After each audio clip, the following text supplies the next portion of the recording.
density and pressure to dive in the water and to float back up to the water surface.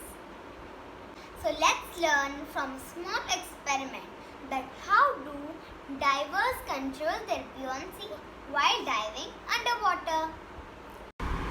For this experiment, we will need a plastic bottle, drinking straw, small paper clip, Play-Doh, thick foil, scissors and water.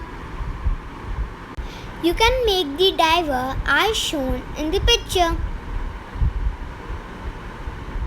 I'm curious to find out what happens when I squeeze the bottle.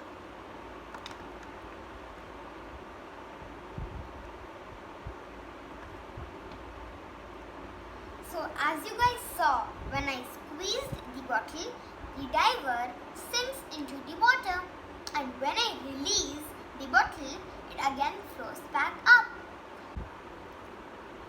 When we drop the diver into the water, we see that the density of the straw and the paper clip is less than the density of water, so it floats.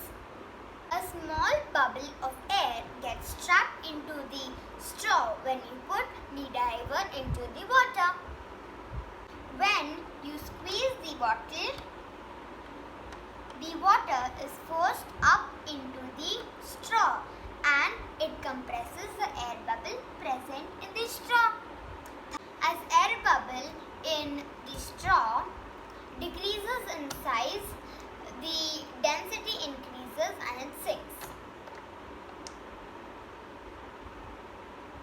When you release the bottle, the water is moves back out of the straw and the air bubble goes to its original size. Thus, the density of the diver is less than the water, so it goes back and floats.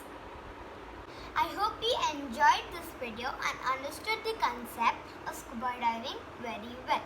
If you like my videos, please give them a big thumbs up and subscribe to my channel and share this video with your friends and comment below for new ideas.